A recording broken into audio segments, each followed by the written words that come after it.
Here. Hey.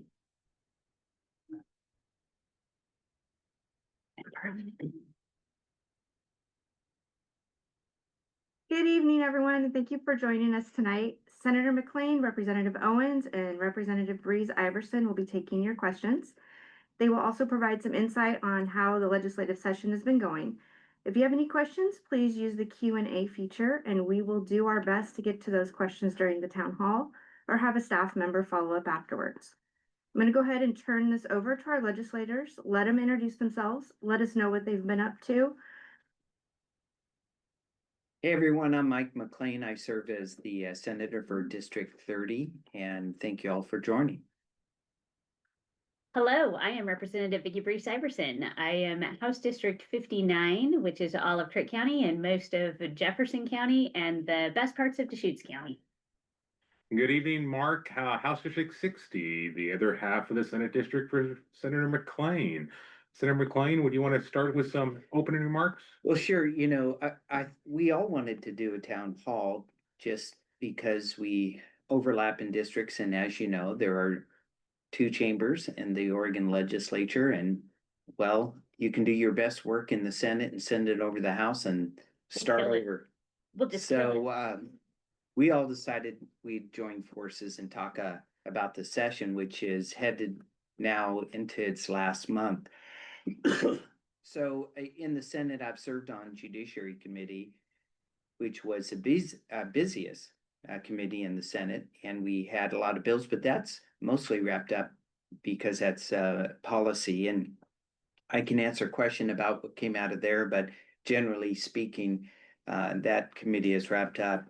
I serve as the vice chair of the Finance and Revenue Committee, and that is one of those committees that stays open. So we're looking at having more hearings coming up, primarily on various tax credits.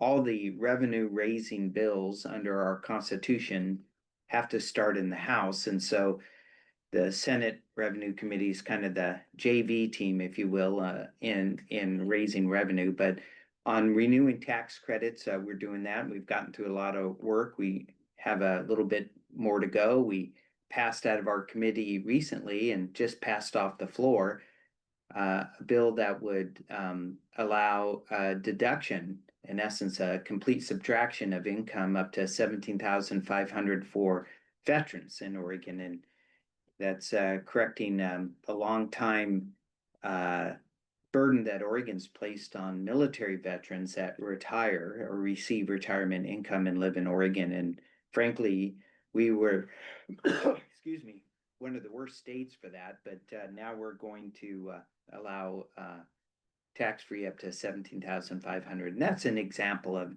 some of the good work we've done in the Senate Finance and Revenue. But we'll stay open to the end of session. We also will participate in the Joint Tax Credit Committee, which will be going over what are the tax credits. And there's a few more to go that I'm hoping to see, and that's exempting from the CAT tax, or the corporate activity tax, or what's called a gross receipts tax, is a pharmacies in rural areas. And so we're hoping to get that through. But the other committee I'm on is Ways and Means, a full committee, and I'm on it with my colleagues, Representative Breeze Iverson and Representative Owens. And so we're busy starting to move the budgets. I also sit on Capital Construction Subcommittee, and that is lottery bonds and the like. So we're going through that and making decisions in the next couple of weeks. I do apologize. It's allergy season and I have them. So I'll try not to cough too bad. But anyway, that's the committees up on the Senate has been doing most of its work getting its bills done. And now it's moving or not moving some of the House bills that pass, and we can talk about some of that, but I'll pass it on to my colleagues here in the House. So I'll jump in there just real quickly you. because you said you're not moving our House bills and the good representative and I are a little concerned about. No, we are. Some of them, of course, may not move, but some I think will. All yours, of course. I'm voting for yours. There's Vicky. the right answer. We try to have fun around here. It's short of that, it gets a little tight and little bit of high tension around the corner. So try to keep reminding ourselves we have to find a balance in this world. I'll jump in next. We've got in the House, I'm on the Housing Committee and Vice Chair of the House Committee and the House Committee on Housing and Homelessness. There's a whole lot of H's in there. There's a whole lot of good that we did do, and there's a lot of money we sent down to Ways and Means, and think there's a good way to balance what we can put our thumbs on pushing out, and what we might, as the good senator suggested, not push out. To just clarify that a bit, there was a whole lot of funds that came out, the request for funds, I should say, that came out of that committee. I think in total, there was something like $877 million worth of requests that we're sure the state has no problem just anteing up and paying for. I joke, I don't want to see us pay for those things. There were a lot of things in there that we don't need to pay for, that we have good programs in place. We need to make sure we're taking care of those programs, but we don't need to stand up a lot of new programs. And that's one of the lenses of which we look at as we're looking through things. I'm going to talk a little bit for my two colleagues here as we look at things in the Ways and Means Committee.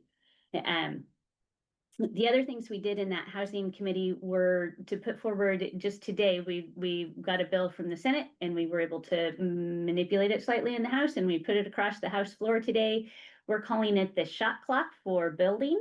It allows an opportunity for applications to get out the door in 120 days. And if they don't, by golly, they're good. And the goal on this is, we know that it takes a long time to build homes and get through. Before you can build the home, you have to get through the planning and the permit process. And that is what takes the majority of the time. And that's where we see contractors and really just that whole housing market just stagnate because we can't get things through the process. We knew moving into this session that there were 3 things Oregon needed to be able to build houses. And one of those things was land to build houses on. One of those things was infrastructure to get to the houses and get basic service to the houses. The other thing is we need to get out of the way, and that is with regard to regulation. And that get out of the way is the focus of this what we call the shot clock bill. Senate Bill 974 moved off the House floor today, and I am certain that the good senator is going to shepherd it, getting concurrence off the Senate floor and out the door. So yay for housing. Did you catch all that? Yeah, what bill am I voting yes on? 974. 974. Good Okay, call. got it. The other things we did out of that committee included some technical fixes. We updated a few of the technical side of laws for different industries, including the realtor industry, which I represent and have for over 25 years. We made some tweaks in the planning commission and how the makeup of planning commissions, not for the smaller ones, but for the larger planning commissions. And basically we just opened up the definitions a little bit so that we can get people involved. We've seen a hard time on some of these planning commissions, just getting people to agree to serve in that capacity, and then it gets ratcheted down based on how many of what industry can serve. So we open that up just a little bit to try to get that community involvement. We want to see people part of their communities. And then the other thing that we did was a condo liability reform. And we've had a stagnation of condo building in the state because of liability issues. We brought the stakeholders together. We talked about what that looked like, and we came up with a compromise that will hopefully see Oregon put a few more condos into building in this year, or in the state in the next few years. So those were some highlights of the House and Homeless Committee. We also put some dollars into shelters, and really the goal in that is to make sure that we get those dollars into regional and communities into their hands instead of the state managing all of those dollars. We're going to try to get those a little bit more local controls. And I look forward to that. And again, using programs already in place and not creating new operations, new shelters, but trying to make sure we maintain what we've got out there already. So that was it in a nutshell. And in addition to the housing, I'm again we do the joint ways and means together, and I have to say it's getting to be the busy season on that, and you can be rest assured that the three of us are talking, working together, and making sure that we've got Central and Eastern Oregon represented in those conversations. Short of that, then the good representative and I get to do the Natural Resource Subcommittee, which I'm sure he'll talk a little bit more about, but also rest assured that I make sure he stays on track in that committee and doesn't get too crazy. I try to manage his yes votes with my no votes so that everybody knows what's going on for sure. And with that, I'll lead off. Thank you, Senator McLean, and thank you, Representative Vicky Breeze Iverson. And first and foremost, thank you everybody for spending an hour with us this evening. As the weather is nice, summer's upon us, schools are getting out. We do appreciate you taking a few minutes with us. Apologize we haven't done more of these as session has come, but we'll try to make a commitment to do one after session 2 before we come out into your neighborhoods and see you in person. I appreciate doing these together with the representative senator because the people we serve pretty much have all the same custom and culture and a lot of the same issues. And one thing that you've heard from both of these ladies and gentlemen is we are working together. We're working together for everybody in Senate District 30, which is House District 59 and House District 60. Those committees that I serve on is ag and everything else, or ag, natural resource, water. Been on that committee since I've been in the House since 2020. Also serve on climate and energy. Been on that committee since I've been in the House since 2020. On natural resource subways and means, as Representative Vicky Breeze Iverson said, and as both of them said, we're all on the full ways and means. The policy committees are done right now, so we had some good bills that came through ag and everything else. We had some conversations on water. We had some conversations on timber harvest. We had some conversations on land use. And I do feel that the majority of those bills that came out of there are positive for rural Oregon. Most of all those bills that came out of there were unanimous vote. I'm fortunate enough to be a co-chair of that committee with Representative Helm, which I think is just signals the type of bipartisan work we've been doing in that committee for 5 years. It's been a privilege to do that and a privilege to work with him and those committee members on a lot of those bills. The tone for climate and energy this year, and has been since really 2021, is minimize, do less, figure out all the policy that has gone through that committee and all the executive orders, like Executive Order 2004, Climate Protection Program, House Bill 2021 from 21, which set the carbon standards. We haven't been keeping up with those policies in Oregon. We haven't really analyzed what that costs Oregonians to implement such liberal policies. And it's starting to affect us. It's starting to affect our pocketbooks. It's starting to affect our electricity rates. It's starting to affect our fuel rates. And I really do appreciate the new chair there, Rep. Lively, slowing things down. Let's really look at, can this bill have impact to the environment and what impact would that have to our communities?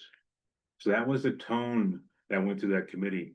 The last day of committee, we passed, for the first time, we passed some partisan bills. Until that last day, everything had been bipartisan out of that committee. That was good. I mean, some of the ones that make you scratch your head and think is when we had to ban plastic bags again. I mean, I remember when we banned paper bags and we had to go to plastic bags. Now we're banning plastic bags and going back to paper bags. So it's kind of whiplash. It's kind of, I don't know, funny, but it's you're wondering. I mean, once again, we had to come in and correct because we banned fluorescent light bulbs. We had to correct because it was costing school districts hundreds of thousands of dollars to replace all the fluorescent light bulbs. So we had to come back and correct that. So I think if you look at that, that's really why Rep. Lively slowed things down and said, let's really look at the policy. So not a lot of real harmful bills in my mind came through that committee. I know we have a series of 5 or 6 questions that we're going to work through as my kind of a random problem here, so I won't focus on those. Last thing I'll just say is this session's fascinating. We have fairly new presiding officers. So you have a new Speaker of the House that just went through a short session. You have a fairly new Senate President. And that lady and gentleman are trying to figure out how to control the pace and tempo of this building. And they have not been able to tell any of their colleagues no. So now we find ourselves with 27 days left in session, and very little things have died. We have some controversial things for all three of us, for our communities that are coming up. We have the, perennial long session gun bill or gun bills that are coming up. We have, on the board, over $1.8 billion for the taxes increases coming up. We have, a lack of interest in trying to figure out fire funding. What do we do? As Senator Finley used to say, we don't have a revenue problem, we have a spending problem. But because I think of the lack of experience and the lack of just being able to tell somebody no, I'm not sure there's a way to land this plane without crashing it in the next 26 days. It's gonna be tough, and I think one of the things that, Representative Owen said that there's just not a whole lot dead. I think there, and why we wanted to do this town hall was to give folks a know that, that we got 4 weeks left and a little less than 4 weeks. And a lot of these bills, are gonna start popping out. So, we invite folks to be engaged. We're doing our best to, of course, promote good policy, like Senate Bill 780, which restores back to an original deal, the funding for county fairgrounds.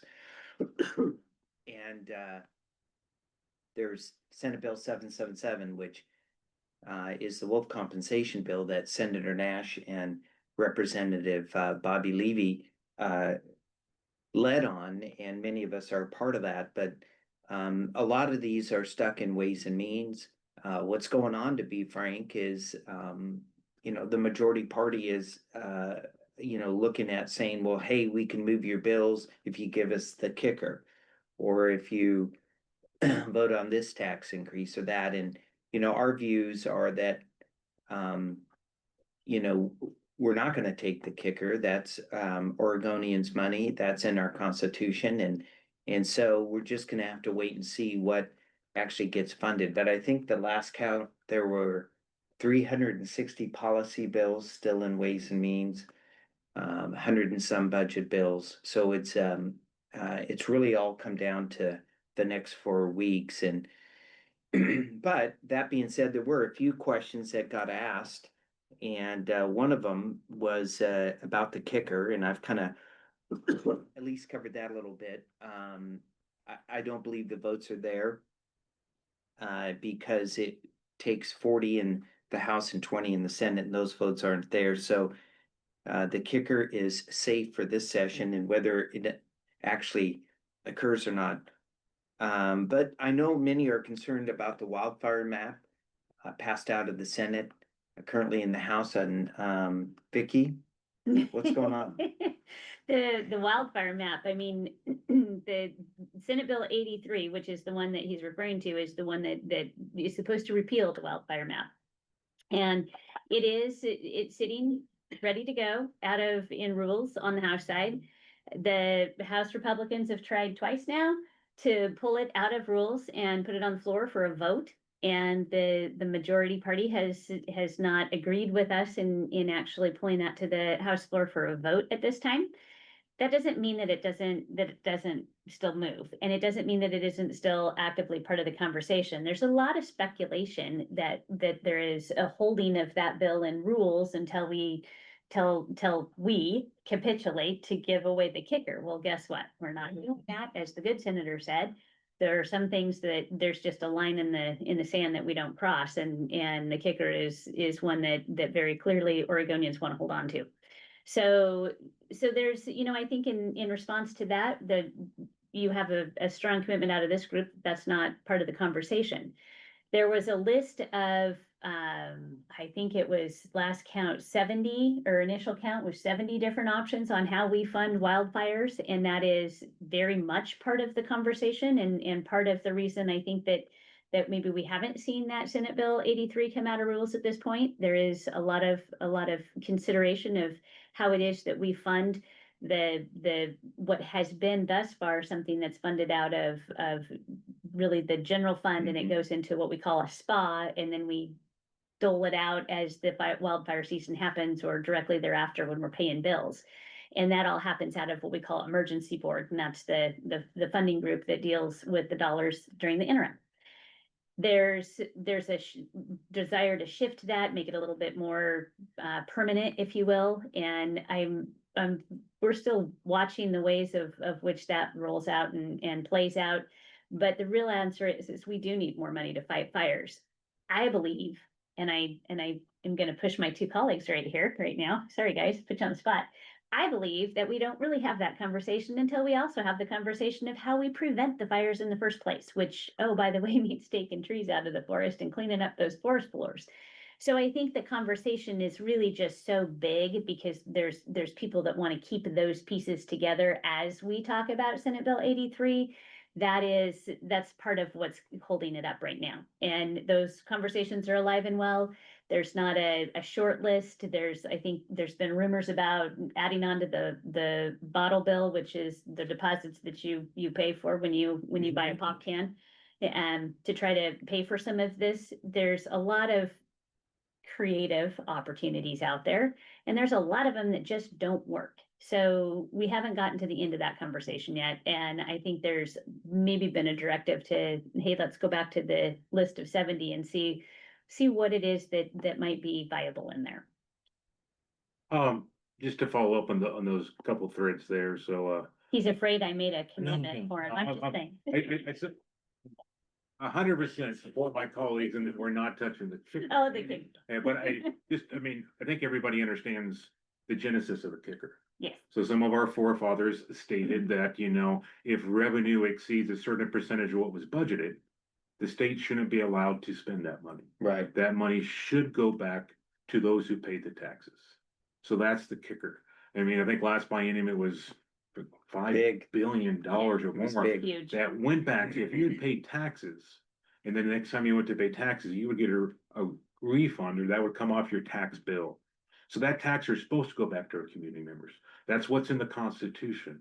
And so far, we've been strong as Republicans and conservatives at keeping that there. And there is going to be a full-scale attack on it this year. We've had a few attacks on it previously, but this time our governor and some of our Democratic colleagues are trying to box us in because rural Oregon is affected by fires far more than anybody else. Mhm. So they're going to tell us, well, if you want to protect yourself, if you want the fire marshals to come out, if you want ODF to come out, you're going to have to fund. And the way we're going to propose it is the kicker. But we're going to say no. And the reason we're going to say no is we're not going to allow that to be broken. That's your money. The budget forecast, which Senator McLean will get into here quickly, the budget general fund has gone up 12 to 13%. If you take 1% of the general fund, you completely fund fire funding. So there's a way to do it without that. But the governor has said that she's only going to support 50% of the funding come from the general fund, and 50% has to come from new revenue. New revenue means taxes. So she's trying to figure out how to work around that with the kicker, but we'll fight for your kicker and we won't say. The wildfire maps, Senate Bill 83, as a VBI stated, it is being held hostage. It did come through climate and energy the very last day to work bills through there. And the sad part about it is we had the votes, Republican and Democrat, almost unanimous to send that to the floor, repeal the fire maps that week. But it was pushed to rules in order to leverage us for the revenue increase that they think we are going to support for fire funding. So it is there strategically to try to leverage us. But the fact of the matter is, if we enter fire season and we have not come up with the revenue to fight fire, the fire marshal will still be sent out. ODF employees will still be sent out. Fires will still be fought. We will have a bill to pay. And if that department, Oregon Department of Forestry, doesn't have the funds to pay that, what's going to happen? We're gonna come into special session. And where will the money come from? The general fund. So, and Senator McLean walked me through this just a couple weeks ago, so I'm kind of stealing some of his thunder and I apologize. So if we do No. nothing, fire protection will still occur Absolutely. and it will come from the general fund. So they don't have the leverage over us that they think they do. Well, and I think, I certainly have listened to many of my colleagues in the various committees talk about, what we can do to supplement with the new revenues. I haven't had an idea yet. There's been a couple where some interest off some existing funds and et cetera, which doesn't raise taxes, but I think one of the issues that most folks don't realize is that there has been mission creep in our general fund. If you go back 12 years ago, we're supporting several $billion worth of programs that weren't even around then. And so it's hard for me to simply say wildfire suppression, which has been a part of the general fund since statehood, is suddenly now there's no general fund available. And when we're sending out money, billions, to programs that didn't exist, how did we get, through the first 150, 60 years of statehood without these programs? Well, somehow we managed, but, I think we have to look at what has been mission creep. And we have to ask our questions, is this how we want to spend our money? And we're doing that.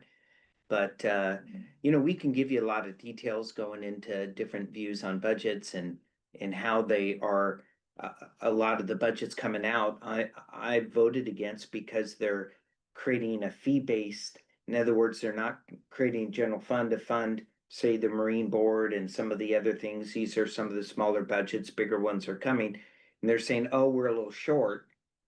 And then they're having fees passed on to users. And again, I think that is not serving our constituents and others, because if we're going to create a fee-based system in Oregon, other than, what are healthcare and other DHS services and the like, I don't think that's the right decision. But that's the budget. We could talk about the process if you have questions, but generally speaking, budgets are now coming out of subs, and subcommittees on Ways and Means are heading to the budget committee. Usually we meet on Fridays, and I think 99.9% of the time the budgets will move, often on party line votes. But I have seen the rare occasion back in my days in the House where a budget suddenly lost the votes. Can we try that with OWRD? We could. Yeah. But Please speaking. so quick. Let's go back to the fees real quick. Yeah. So, Representative Vicky Breeze Iverson, like we said, are natural resource subways and means. So there's 14 agencies, their budgets go through that committee. And we were talking fee-based compared to general fund. Something that I just learned here lately is back during the big recession, I think Senator McLean was Representative McLean at that time. There was 2011, right? When, Yeah. yeah. Yes. and maybe even 2009, 2010, there was a Yeah. structural change. So typically, what we pay, the Water Resource Department for a water rate transaction used to come from general fund. But because of that budget shortfall, they said, we're going to make that 50% fees and 50% general fund. So as you work through that, the cost to provide those same services in state government go up exponentially faster than our revenue stream as private business, farmers and ranchers goes up. So the ability for us to pay that 50% in fees keeps getting larger and larger and larger. In fact, I got a simple water right transaction in now that just the fees are $7,000. 7,000. And they have a bill to increase those by 135% this year. 130. So you'd be paying what, 15, 16,000 Yeah. for? Yeah. So And somehow you're supposed to turn a profit at the end of that day? Exactly. this is what's happening, and I hope folks back home realize is that there is enough money in this forecast that came out in May for us to move forward, settle out the budget. We're not gonna, the anxiety about what the federal government's going to do, et cetera, they'll know later. But ultimately, it's hard for me to agree or to have a lot of empathy for the budget writers when they're transferring, in essence, general fund on natural resource-based agencies, et cetera, to fee-based services. And it's very frustrating. Well, I think the other thing that we haven't really talked about is how, when we look at this budget scenario, we've got a budget that existed that we're currently living under. And every one of those agencies considers what they call a cost of living increase or current service level. Thank you. Alphabet soup down here. It's CSL for all of us.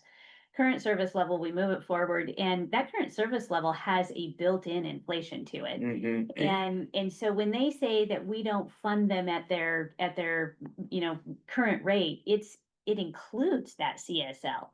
But all the time that CSL inflationary rate doesn't necessarily directly correlate to the actual cost of what maybe a salary increase is, or a cost to do the same thing exists within that budget. What we're doing is we're growing these budgets and then putting in a new program or six, and stealing more dollars from the general fund to pay for it. And I don't know about you guys, but in my life and in my world and growing up, we were raised with the mentality that you didn't spend those dollars until you had them. You saved for the things you wanted to do. And you didn't you didn't think that you could go out and start a new project if you didn't have a plan of how you were going to pay for that. And I feel like we get our budget, our recommended budget from, the agencies give us all their proposals. Mhm. And then there's the things that the legislature says they want to add into those budgets. And then we get a governor's recommended budget that probably doesn't fit most of what we look at when we're looking in those agency budgets. And by the way, was enormous this go around. So somewhere in the middle of all of those concepts, we have to figure out how we do balance this budget that the state of Oregon is supposed to live within. And it does make it a very convoluted and murky, shall we say, scenario in moving Merkley? through. Merkley, that was all you, sir. That was Okay. not me. But he likes to spend money, so that's where I figured you were going. Like to spend money. I was just referring to like the murky waters Oh. that you like to wade through. Bad hearing. Yeah, bad hearing. Well, We're sitting on the wrong side. Yeah. so we could go through this. Do we have some questions yet from the audience? I know on a sunny Tuesday evening. As Stacy's looking for a question, it's time for me to do a shameless plug on House Bill 3349 or House Bill 3350. So VBI and I've been working on these because they started on the House side, and I know Senator McLean is very supportive. So they are our Rangeland Fire Protection Association. As you, Thumbs up, people. as you guys know, Oregon burnt 1.9 million acres.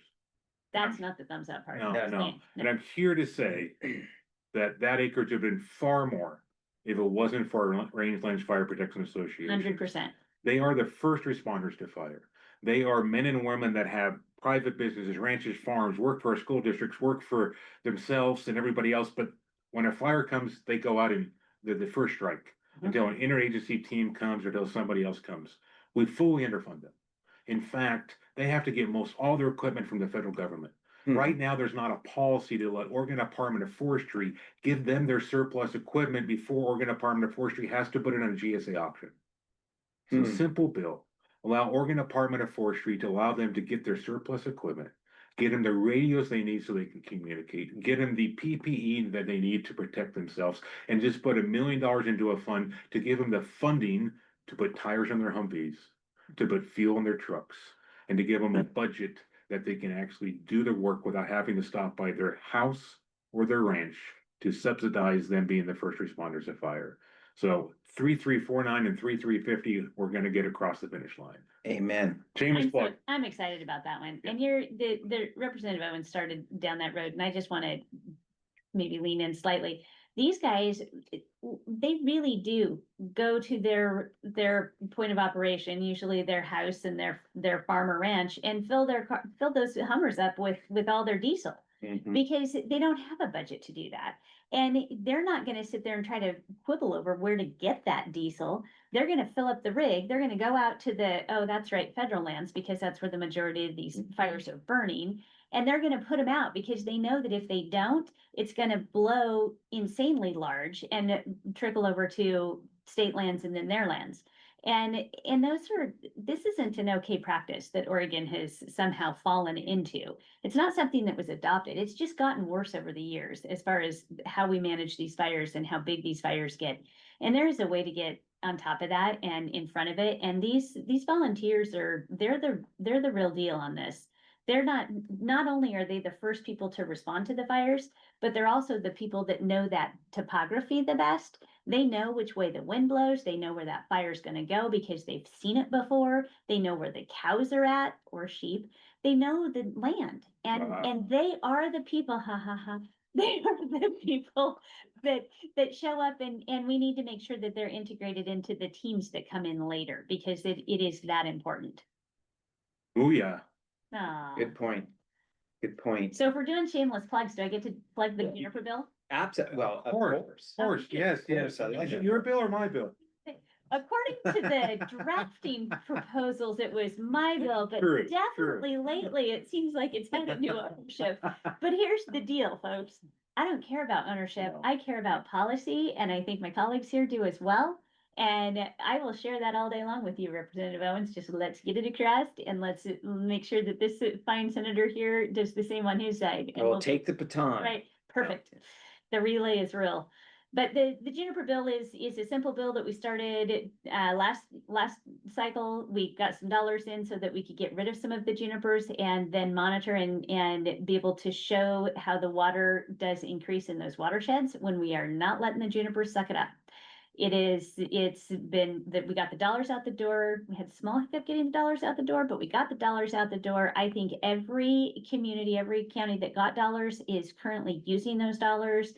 And they're in various stages of how many trees are down and how much water or monitoring has been done. But those are the results that we are bringing back into this cycle so that we can get those next set of dollars out the door and frankly, create water so that we can fight over it later. Exactly.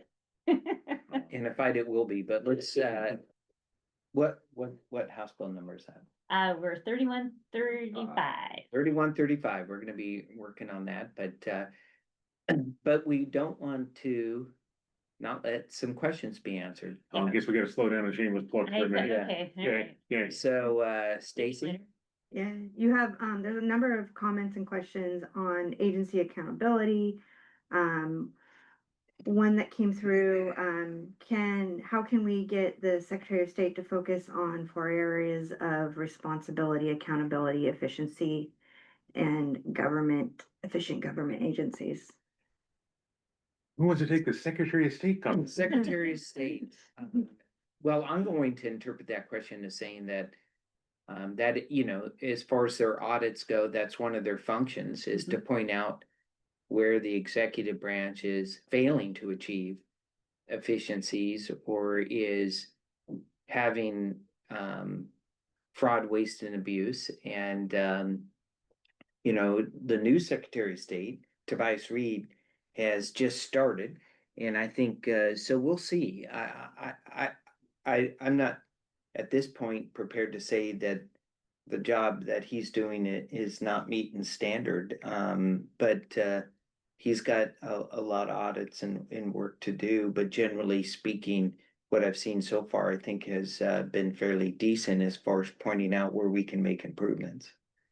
I've seen him come through with some good comments in committees on things that we should consider. I think you're right. I think he's pretty new to the job and it takes a little bit of time to figure out, first of all, to get your staff up and going, and then second of all, to start looking at these agencies.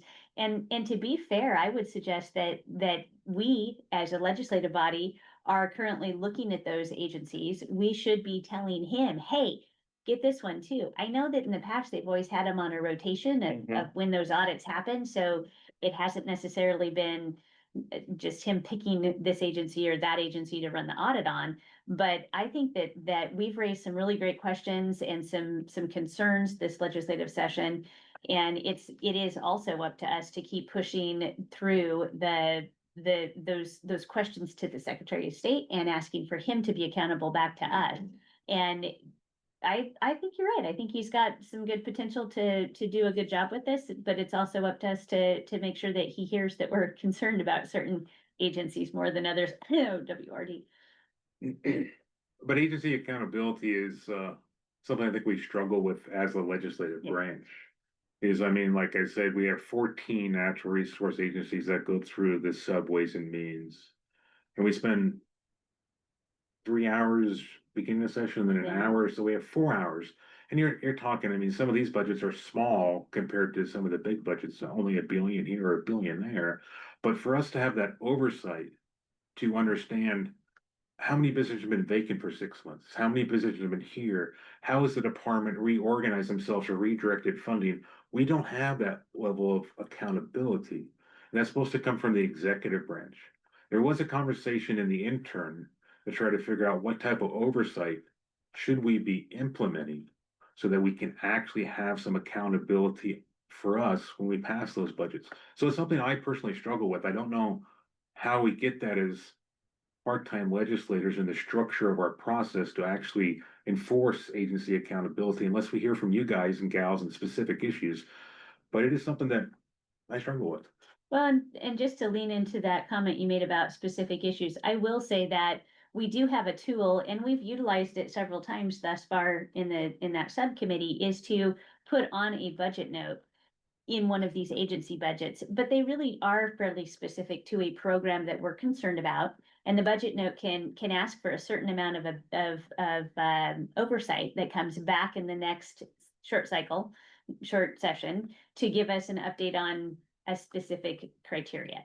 I think the budget notes have a time and place. I think if we overload every agency with budget notes, we actually need to take it then the next step and try to figure out this accountability, to your point, Representative Owens, on a larger scale. And I sometimes worry that, I mean, I think first off, that all the Republicans I work with in this building, accountability and oversight it's like top of the mind awareness. We're all talking about it. We're all trying to figure out that magic key that allows us to hold an agency accountable.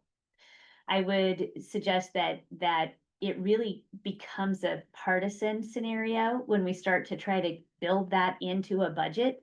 And that's where it gets difficult, I think, to your point. That's where we wind up with this block from what would actually make us successful in getting some of that real accountability back into this cycle, is because it turns into this, we can't stop the budget, heaven forbid. The D's are gonna, the majority party is going to push those budgets through. They're not gonna let something die. And because of that, we don't ever get that real accountability back. I'm gonna pick on an agency right now, and I'm gonna say that Dogami is one of those agencies. It That's was, not the agency I thought you would have picked on. I know, I'm No. taking an easy one, and You the are. here's the reason I'm taking the easy one, because it was not that long ago, and I believe you were here with me serving on that committee when they came to us, and they were a defunct agency. They were, yeah. They didn't have dollars to move forward. And we put them on a short leash and we said, do this, this, and this. And then I left the committee to go be leader for a little bit. And I'm not sure what you guys approved after that, but it seems like. No, that was a short period of time, and then I gave up my seat on that committee when you came back. So it had to be somebody else we could blame. Okay, it's Yeah, not, we'll yeah. find another person to Yeah. blame. The point being is that agency was on the brink of non-existing. And we gave them a short leash, they performed adequately well, they came back, somehow they got their budget back. And then today they're back in front of us and they're looking at a budget that has fee increases that just astronomical. Is it 300%, I heard? 300%? Fee Is that- was increases? that the- I think that might have been the original sticker shock, but they Yeah. did amend it down, so I'm Oh. not sure exactly what the percentage is. 200. But let's be fair, they amended it down just for this year. And next year, they're gonna come back and ask for it to go back up. But I So- really do appreciate the new director, Rory. And I wanna give them a chance, because Exactly. I think you're right. I think Yeah. there's definitely scenario where when you do see some new people come into that, you have to give them enough space to be successful in it. But in that same scenario, I didn't watch a budget fail today. Oh. If it makes it to the sub, it's making it to the floor. Yes. Rule Yes. of thumb. Well, next question, Stacy, and thank you, Stacy. Off camera, And Sierra off camera. Sierra, Yes, that's thank you, right. ladies. Huh? I'm so glad that I'm not the only, even if you guys wouldn't come on camera with us, I'm not the only lady sitting in the room. Since we're talking more budgets right now, we have had, questions on what it is, what are the plans for the transportation package? Well, that's a We have a great plan. question. What's the plan? What is the plan? What is the plan? So my intel tells me, Oh, good, let's So- share rumors. this goes back to some of my opening soliloquy, as I'll probably be charged about. Is, Thought of- Fancy word. do our presiding officers Hardy County, where'd they come up with those words? Just ask. Yes, yes. The newness of our presiding officers in 23, when Speaker Rayfield was here and leader Vicky Breeze Iverson, they would have gone through the big issues in the first 2 months. Mhm. They would have. Yeah. They would have headed We them straight head on and we would have got to resolution. But here we saw anxiety. We saw not knowing what to do. And now we're 26 days in. We have not seen a bill on the transportation. 26 days from out. Yeah. Oh, That's yeah, totally- I'm yeah, just gonna- 26 days left. 26 days till we're out of here. We haven't seen No. the bill. And now they say there's gonna be 5 bills on the transportation package. So I think, See, and I heard 2 bills. So how many bills did you hear? I haven't heard. no, No, I'm just We gotta- kidding. We gotta get you a better ear You to know, hear down. my, our point person is, Bruce Starr and, Suzanne Weber. And I think, our leaders, is in the loop. So, I heard 4. Or- See, I mean, somewhere in there lies the truth, people.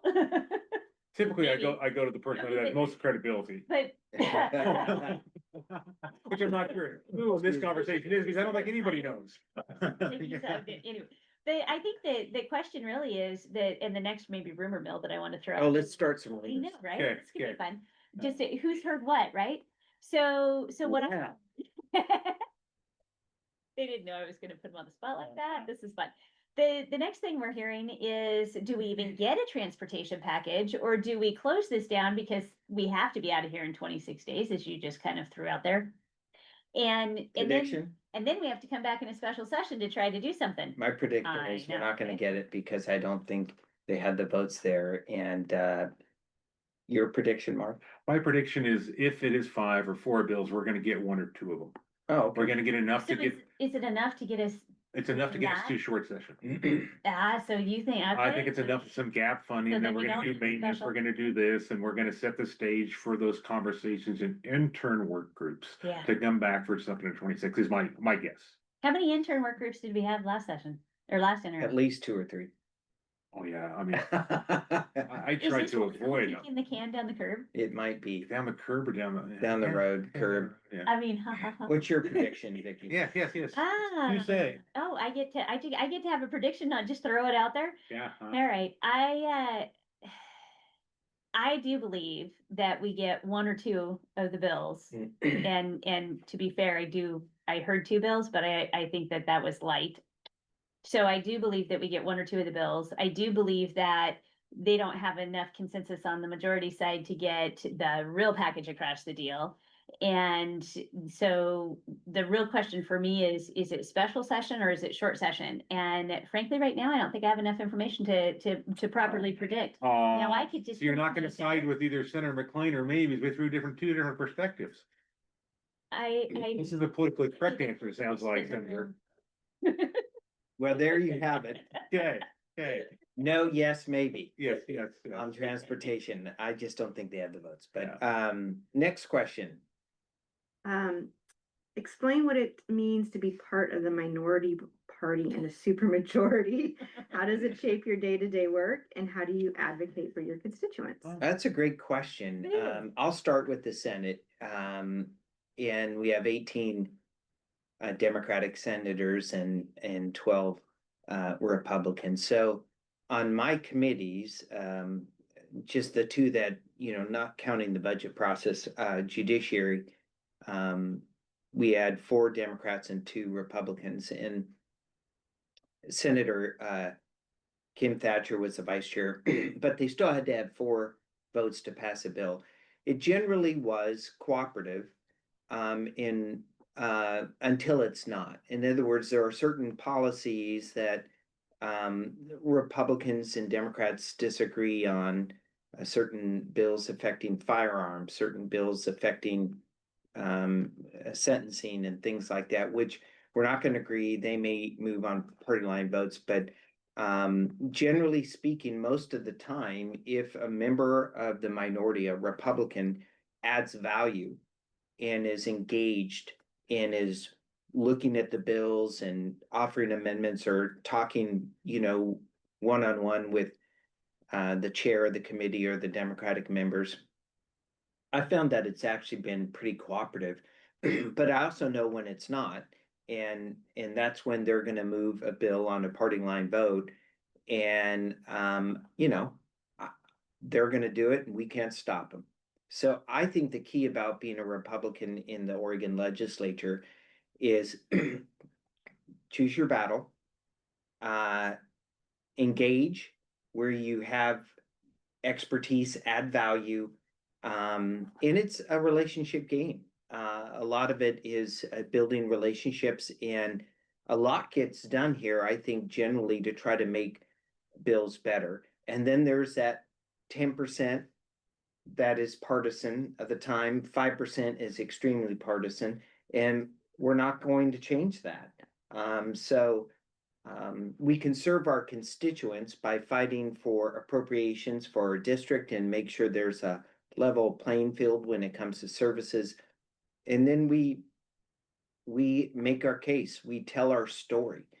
And frankly, I have to thank the folks like on this town hall and others who have shared with me their story of how they could be affected by a bill or how something is not working in their community. And when you take that story and you make the argument, I would say generally people, at least in the Senate, have been receptive. That's the Senate. The House. Go for it. Super minority is not the place we want to serve, plain and simple. There truly is on a lot of sense, there's a sense of just suppression for us. I mean, we don't feel like we can get our bills across the committee floor. We don't, and then once out of the committee to they'll slap a fiscal on it that's fiscally light and shove it down into Ways and Means so that it can die down there. There is a host of issues that is wrong with being in the super minority. And frankly, the sad part is that it really doesn't represent the state of Oregon well to have a super minority like this. There's a host of folks that just don't feel like they get heard at all down here. And I'd love to be able to tell all of them they are, but the truth of the matter is that we are sometimes heard.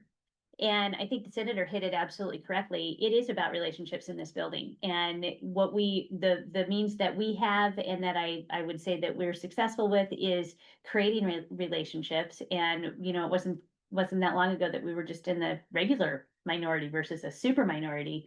And sorry, you weren't here for that one, but I didn't when I was in the House. Yeah, you did it. Yes, when you started. But got that period. I would say this. Easier it was easier and it is to create the relationship. It is, but you did a tremendous job this session with Senator Anthony Broadman from Bend and creating the Central Oregon Caucus and shepherding, in essence, a way that we can agree, Republicans and Democrats, for a region. And I thought that was very, very excellent job. And maybe I'll just lean into that for a second. Sorry, I'm gonna hold you off for a second longer there. It's all good. The Central Oregon Caucus, maybe we'll just introduce that a little bit, because yes, we created a Central Oregon Caucus, and there was a deliberate effort to make sure that there's co-chairs on that caucus. One is of the Democrat Party and one is of the Republican Party. And it really is designed so that we look at Central Oregon and the issues that are affecting Central Oregon, and how do we collectively find the ways and through the relationships and the different avenues that each person has, do the best thing for our region. And it doesn't stop, just so that we're very clear, it doesn't stop at the border of what we call Central Oregon. We invited Representative Owens. It's a small portion. Brothers. Does anybody actually live in your fortunate Yeah, times? Some people, I believe. Well, okay, all right. Brothers. Good deal. But it was a concerted effort, and and I will say that Senator Broadman has been really good to work with in that setting. Yep. He's been very receptive to the fact, he is a Bend guy, so he brings all of his city of Bend issues to the table. At which point I bring all of my rural Oregon issues to the table and remind them that junipers exist, Well, and they should exist in their he communities supported the too. Juniper bill. Thank you, that was exactly where I was gonna go. He didn't, it was the first bill that we got consensus to support out of that caucus. And it truly is a matter of creating the relationship and having the conversation, and he's been very good to work with in that sense. And I would also just say that he has been equally easy and open to work with when it comes to housing issues. Yeah. And been very, that bill that I mentioned, that shot clock bill, he was pretty instrumental. Now in we're having wondering. The conversation about the shot clock bill and exactly what that looks like. Back to the supermajority and the Ah, super minority. and to have it I did, down. I'd like to, let's do a little number game here, Uh-oh, just so people understand the terminology that we're putting. yeah. So how many votes does it take total to get a policy bill through the chambers and into law? 48, 47 votes, and the governor has to approve it. So a policy bill that does not have any fiscal or revenue associated with it, you need a simple majority in the House, which is 31. You need a simple majority in the Senate, which is 16. And then you need the governor to either sign or not block it. So you have to have 48 people say yes, or 47 people say yes and one person not say no. So if you get a tax bill, it's 3/5. So what the supermajority means is that they need 36 votes in the House to pass a tax. They have 36 House members. They don't need a Republican to pass a tax. Same thing in the Senate. They need 18 votes in the Senate to pass a tax, and they don't need it. So that's what means they're a supermajority. They don't need us for tax votes. So you might ask yourself, why aren't they pushing a transportation package through? If they can impose $1.8 billion of taxes without a Republican vote, why aren't they? Well, they understand that in some of those moderate districts, or maybe even, statewide governor officials, that they don't want to push 1.8 billion worth of taxes without it by being bipartisan, because it might hurt their reelection opportunity. But that's the supermajority. So it's only in tax votes. Ever since I've been here, I've been in the minority. So as my colleague said, is working with our moderate Democrats and sometimes even our far left Democrats, because we can align with them on policy too from time to time on showing them how it is good policy. All we have to do is get 31. And I think it, just to get you to highlight that a little bit more, Representative, I think as we try to convey how it is to work in this building in the super minority, and it is about the relationship building, et cetera, et cetera. The successes that we really find are the things that you guys never hear about because we fixed it before it got to prime time. Or I It's did. I mean, I Well- do like to take credit. Owens did, and on occasion, Vicky and I sometimes, The only time I'm wrong, Vicky tells me, is when I don't agree with her. yeah. 100% of the time. Like, that is true, 100% of the time, sir. So we're about at an hour, so should we do a little closing? Well, we could do, let's do one more question. I'll just always has to take control, doesn't it? Well, no, just one more. He is the senator. I want to give people an opportunity to ask. Yay. Actually, this is a great question you could wrap into a closing. Okay, Jack says, great job tonight by all three of you. In the closing days Thank of you, this Jack. session, as minority legislators, what do you see as the biggest opportunities for Eastern Oregon and the biggest threats? I'll start in for me, it really comes down to budget, and I've focused on doing my best to get Senate Bill 777 funded, the wolf compensation bill, that I mentioned, Todd Nash and Bobby Levy did a great job doing and champion, and also Bill 780 for our county. But it really comes down to, I should say county fairs, but right now the negotiations on the budget really come down to negotiations, and the negotiation we currently have is give us a kicker or none of the stuff moves. And so, at a certain point, I don't believe that the speaker, the president of the Senate will achieve a 40 vote, a 20 vote. and be able to do that, and it'll shift gears into making what our budget priorities. That's my priority and trying to get really our district in a position where the highest needs have an appropriation. I know in capital construction where there's 2.2 billion in asks. There's roughly about, who knows, 200 million available. When you take out what the governor is demanding, she demanded it all, but she's not gonna get it all, but. And so it's gonna be a really austere, year for capital construction. So just trying to fight to get some appropriation is my priority. I think that the senator said it exactly. I think the win for you folks is really the collaborative effort that we build on in getting those appropriations into the communities. And then in the policy pieces of the for instance, the Senate Bill 777, the Wolf bill, we have had some successes in that. We're anticipating a success with our rural fire protection groups. These are the things that we really can walk out of here with our heads held high and know that we did something good for rural Oregon. And I think that we're going to complain all day long because we're not in the majority and we're not doing all the things we want to do and stopping all the things that we want to stop. But I would really say that you are represented in this building and people are learning more about Eastern Oregon than they've known or than they've had knowledge of in the past.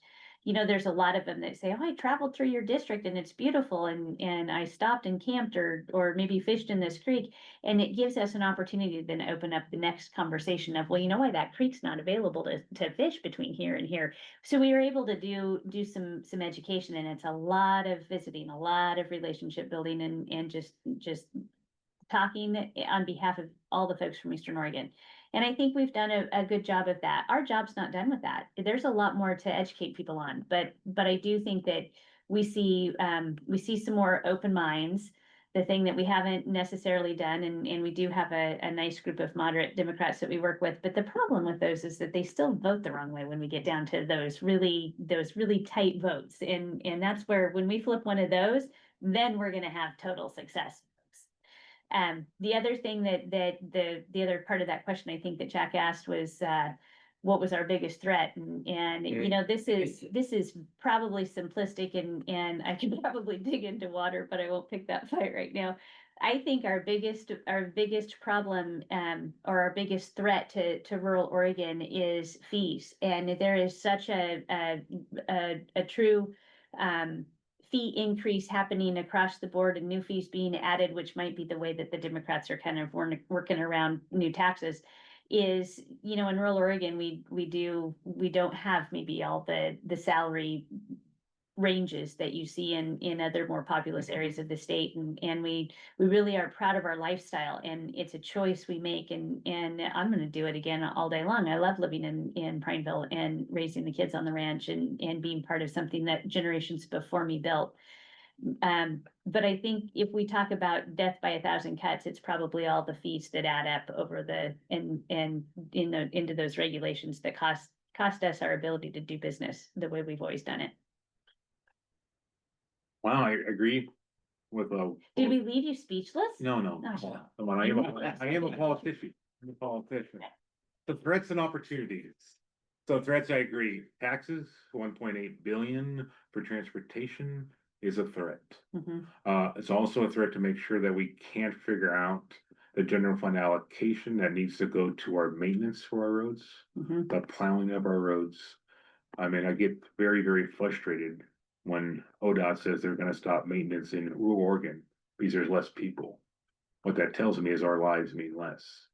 So we do gotta figure out how we can continue to maintain, plow, paint our stripes, 100%.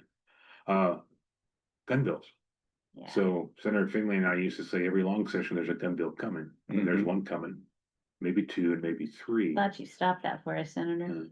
So those are Threats threats. and Ways and Means, the worst ones. Those are threats that are tough there. And next time we can talk about, the politics of, because I'm sure some of you are gonna email us and say, well, block.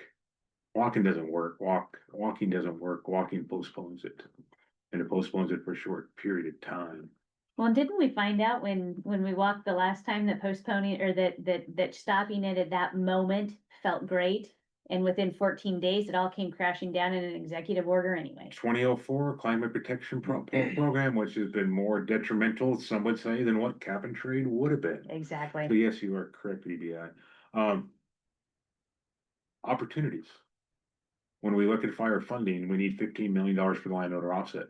ODF fire districts fees have gone up 200 to 300%, where our communities are paying more in taxes than they ever could get revenue off that land. In fact, it is the #1 tax cost on their whole tax bill. Not right, not appropriate. We got to figure that out. And as Senator McLean said, we'll get some policy, but figuring out how we get funding for our water and sewer systems in most all our counties. How we figure out how to get some project money back. One of our biggest jobs is trying to return your tax dollars back to your community, our communities. And that's what we're really going to focus on now in the next 26 days. And we're fortunate in House District 60, 59, and 30 piece, we are all on full Ways and Means. And we're fortunate, ladies and gentlemen, is every one of us has a good relationship with the other aisle. We will stand on our principles, we will stand on our custom and culture, we will protect your values, but we don't poke them in the eye for no reason. And because we don't poke them in the eye for no reason, they're more apt to want to work with us when it comes down to opportunities. I just want to thank you for your time, spending it with us. We really do appreciate that. And something I always try to close on, it's been a while, is we're your representatives and senators. We can't represent you without knowing what you're thinking. So 100%. you're not bugging us. Email us, call us, let us know. If you have an issue with an agency and accountability, one thing I can guarantee you, we can get the people in the room to have the conversation. We can't always get the answer that we want, but we can get an answer. So please communicate with us. I want to ditto that. We are so thankful that you took time out of your day to join us tonight. This was our first of many coming, and I'm making these guys commit to that one now. But we do enjoy working together. We do enjoy working for you, and I am personally thankful that you took the time to join us tonight and have this conversation and let us have a little bit of laughs along the way, because short of that, we'll drive each other crazy. Thank you all. I appreciate you tuning in. Be safe.